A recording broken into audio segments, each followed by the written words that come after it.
හිතන්න අහසෙන් එක පාරටම ඉරටත් වඩා දීප්තිමත් එලියක් පත්තු වෙනවා කියලා.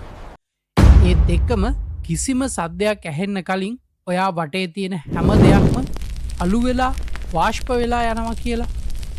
එහෙම ඇහෙනකොටත් ඇඟ හිරි වැටෙනවා නේද? අද අපි කතා කරන්න යන්නේ ලෝකයේ තියෙන භයානකම ආයුධයක් වෙන පරමාණු බෝම්බයක් පිපුරුවොත් ඒකෙන් මිනිස්සු මැරෙන්න පුළුවන් විදි 10ක් ගැනයි. මේ වීඩියෝ එකෙන් අපි මිලි තප්පර ගානක ඉඳලා අවුරුදු ගානක් පුරාවටම මිනිස්සුන්ට අත්විඳින්න වෙන බිහිසුණු මරණයන් ගැන තමයි කතා කරන්නේ. මේක ඇහුවාම ඔයාටත් හිතෙයි මේ වගේ විනාශයක් කවදාවත් මේ ලෝකෙට නම් වෙන්න එපා කියලා.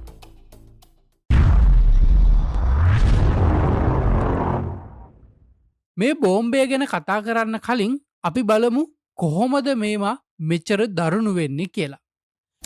1945 අගෝස්තු මාසේ 6 වෙනිදා උදේ 8:15ට ලෝකයේ මුල්ම පරමාණු බෝම්බය දෙවන ලෝක යුද්ධ කාලයේදී ජපානයේ හිරෝෂිමාවට සහ ඊට පස්සේ නාගසාකි වලට හෙළුවට පස්සේ තමයි මේකේ තියෙන බිහිසුණුකම මුළු ලෝකයම දැනගන්නේ. ඉතින් එදායින් පස්සේ ලෝකයේ මේ පරමාණු බෝම්බ භාවිතා කිරීම නවත්තලා තියෙනවා. ඒත් ඒවා දිගින් දිගටම සංවර්ධනය කරලා තියෙනවා. ඒ නිසාම අද වන විට හිරෝෂිමාවට දාපු බෝම්බෙට වඩා මෙගාටොන් ප්‍රමාණයේ බෝම්බ නිෂ්පාදනය කරලා තියෙනවා. ඒ වගේ ප්‍රබලත්වය හිරෝෂිමාවට දාපු බෝම්බ එකට වඩා 8 ගුණයකටත් වඩා වැඩි කියලා තමයි දැනගන්න තියෙන්නේ. අද කාලේ තියෙන අන්තර් මහද්වීපික බැලස්ටික් මිසයිල වලට පවා මේ මෙගාටොන් ප්‍රමාණයේ බෝම්බ සවි කරලා ඒවා ගෙනියන්න පුළුවන්. ඉතින් මේ වගේ බෝම්බයක් පිපුරුවොත් සිද්ධ වෙන්නේ මොනවද? කොහොමද මිනිස්සු මැරෙන්නේ කියලා අපි දැන් බලමු. අංක 1ට සිද්ධ වෙන දේ තමයි ෂණිකව වාෂ්ප වෙලා යන එක. බෝම්බය පුපුරන තැන ඉඳලා පළවෙනි කිලෝමීටර් 2 ඇතුළත ඔයා හිටියොත් ඔයාට කිසිම වේදනාවක් දැනෙන්නේ නැහැ. මොකද මිලි තප්පර ගාණක් ඇතුළත මුළු ශරීරයම වාෂ්ප වෙලා යනවා. බෝම්බය පුපුරන තැන උෂ්ණත්වය සෙල්සියස් අංශක මිලියන 100ක් විතර වෙනවා.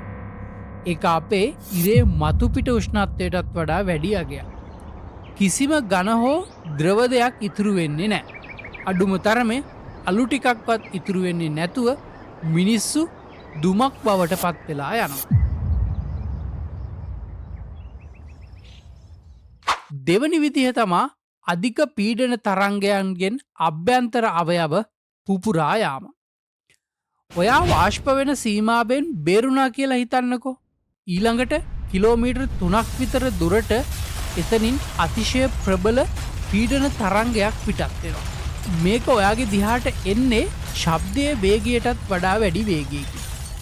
ඒක නිසා සද්ද ඇහෙන්නත් කලින් මේක අපේ ඇඟේ වදිනවා. ඒ අධික පීඩනයට අපේ පෙනහළු බඩවැල් තෙරපිලා පුපුරලා ගිහිල්ලා තප්පර ගාණක් ඇතුළත මරණය සිද්ධ වෙනවා. තුන්වෙනි ක්‍රමය තමයි ගොඩනැගිලි කඩා වැටීම සහ පියාසර කරන සුන්බුන් වැදීමෙන් මරණයට පත්වීම. ඊළඟට පීඩන තරංග නිසා විශාල ගොඩනැගිලි පවා කඩා වැටෙනවා. බෝම්බය පුපුරන තැන ඉඳලා තවත් කිලෝමීටර් කිහිපයක් සාමාන්‍යයෙන් ගොඩනැගිලි කඩා වැටෙන තරමේ විශාල පීඩනයක් මේ බෝම්බය හරහා නිකුත් කරනවා. ඒ පීඩනය සුළි කුණාටුවකටත් වඩා 10 ගුණයක් වේගයෙන් මුදා හරිනවා. ඉතින් කැඩුණු ගොඩනැගිලි වල තියෙන වීදුරු, ගල් කැට සහ තවත් බොහෝ අබිලි ද්‍රව්‍ය වෙඩි උණ්ඩවලටත් වඩා වේගයෙන් විසිරිලා ගිහිල්ලා මිනිස්සුන්ගේ වැදිලා කැපිලා තුවාල වෙලා මිනිස්සු මරණයට පත් වෙනවා.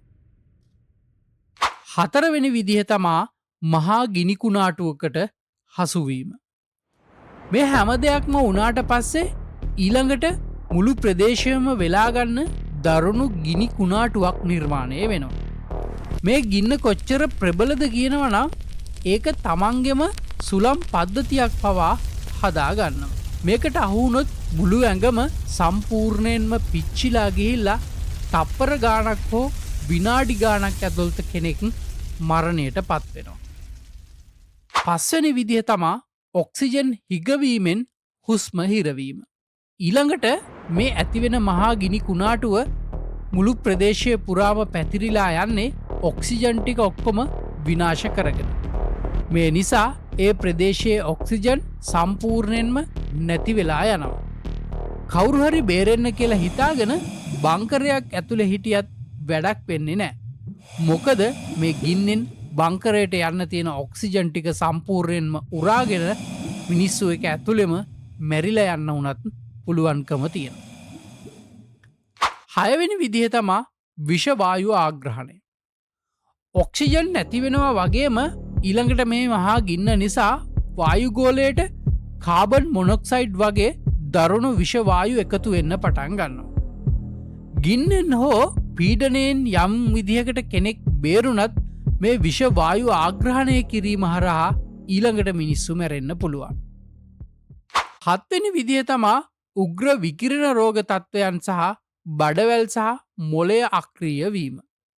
මේ මුල් විනාඩි කිහිපයෙන් බේරිලා අනේ මම මේකෙන් බේරුණාලි කියලා සතුටු වුණත් ඒකෙන් වැඩක් වෙන්නේ නෑ. ඒ අයට ඊළඟට මුහුණ දෙන්න වෙන්නේ ඉතාමත්ම වේදනාකාරී මරණයකට. මේ බෝම්බවලින් නිකුත්වෙන ගැමා කිරණ අපේ ඇඟ පුරාම විහිදිලා ගිහිල්ලා අපේ මොලයට ස්නායු පද්ධතියට බඩවැල්වලට දැඩි ලෙස හානි කරන. මේ නිසා දැඩි විජලනයකට සහ බඩවැල් ආසාධන තත්ත්වයන්ට ඇති වෙලා සති කිහිපයක් ඇතුළත මිනිස්සු දැඩි ලෙස විඳවලා තමයි මරණයට පත්වෙන්නේ. අටවෙනි විදිහ තමා ඇටමිදුළු අක්‍රිය වී ලේ ගැලීම් සිද්ධවීම. ඊළඟට මේ විකිරණවල බලපෑම නිසා ශරීරයේ ඇටමිදුළුවලට හානි වෙලා රුධිර පට්ටිකා හැදෙන එක සම්පූර්ණයෙන්ම නතර වෙන. මේ නිසා ඇගේ තුවාලයක් ඇති වුණොත් ලේ ගලන එක නතර වෙන්නේ නැතුව අධික රුධිර වහනයක් වෙලා ඉතාමත්ම සෝචනීය විදිහට මිනිස්සු මිය යන්න පුළුවන්. මේ වෙද්දි ප්‍රායෝගිකව බැලුවොත් ඉස්පිරිතාල හෝ වෛද්‍යවරු කිසිම කෙනෙක් මේ ප්‍රදේශයේ නෑ. ඒ වගේම ගලවා ගැනීමේ කණ්ඩායම්වලට පවා ළඟාවීම අපහසු වෙනවා. ඒ නිසා බොහෝ විට මෙවැනි තත්ත්වයකදී මරණය තමා අත්වන්නේ. නවවෙනි විදිහ තමා කළු ඇස්ස සහ ජලය විෂවීම. බෝම්බය පිපුරුනාම අහසට ගිය සුන්බුන් සහ ද්‍රව්‍යය ඊට පස්සේ කළුපාට ඇලෙනසුළු වැස්සක් විදියට ආයමත් පහලට කඩාගෙන වැටෙනවා. මේකට කියන්නේ බ්ලැක් රේන් කියලා. මේ විකිරණශීලී වැස්ස ගස්කොළන් වලට වැටිලා ප්‍රභා සංශ්ලේෂණය නතර වෙනවා. වගා බිම්වලට සහ ජලමූලාශ්‍රවලට එකතු වෙනවා. මේ වතුර සහ කෑම හරහා බෝම්බ පුපුරපු තැනින් ගොඩක් ඈත ඉන්න මිනිස්සු පවා මරණයට පත්වෙන්න පුළුවන්. 10 වෙනි විදිහ තමා පිළිකා සහ න්‍යෂ්ටික සීතල. බෝම්බයක් පුපුරලා අවුරුදු ගාණක් ගියත් මේකේ බලපෑම නතර වෙන්නේ නැහැ. දීර්ඝකාලීන විකිරණ නිසා අවුරුදු 10ක් 20ක් සමහර විට 30ක් ගියාට පස්සෙත් තයිරොයිඩ් පිළිකා, පියයුරු පිළිකා, පෙනහළු පිළිකා සහ ලියුකේමියාව වගේ රෝග හැදිලා මිනිස්සු මැරෙන්න පුළුවන්. ඉතින් තුන්වෙනි ලෝක යුද්ධයක් ඇති වුණොත් න්‍යෂ්ටිකාවි ලෝකය පුරාම මිනිස්සු භාවිතා කරන්න පටන් ගත්තොත් මේ බෝම්බවලින් අහසට යන කළු වලාකුළු නිසා ඉරෙන් 70%ක් විතර පොළොවට වැටෙන එක සම්පූර්ණයෙන්ම නතර වෙනවා. එහෙම වුණොත් ඩයිනෝසොරයෝ විනාශ වුණු යුගයේ වගේ අහස අඳුරු වෙලා පොළවේ උෂ්ණත්වය සෙල්සියස් අංශක 10කින් 15කින් විතර පහළට ගිහිලා න්‍යෂ්ටික සීතලක් ඇති වෙලා මුළු ලෝකයේම මිනිස්සු හිමෙන් මිදිලා මැරෙන්න වුණත් පුළුවන්. ඉතින් මෙන්න මේ විදිහට තමා න්‍යෂ්ටික බෝම්බයක් පිපුරුනොත් මිනිස්සු මැරෙන්න තියෙන ක්‍රම වෙන්නේ. ඊට අමතරව ඔයා දන්න වෙනත් ක්‍රමයක් තියෙනවා නම් අනිවාර්යෙන්ම කමෙන්ට් එකක් දාන්න අමතක කරන්න එපා. ඉතින් පරමාණු බෝම්බයක් කියන්නේ මනුස්ස සංහතිය නැති කරන්න පුළුවන් තරම් භයානක දෙයක් කියලා දැන් ඔයාට තේරෙන්න ඇති. ඉතින් අපි හැමෝම ප්‍රාර්ථනා කරන්න ඕන දෙයක් තමා මේ යුගයේ කවදාවත් මේ වගේ න්‍යෂ්ටික බෝම්බ නම් භාවිතා කරන්න ලැබෙන්න එපා කියලා.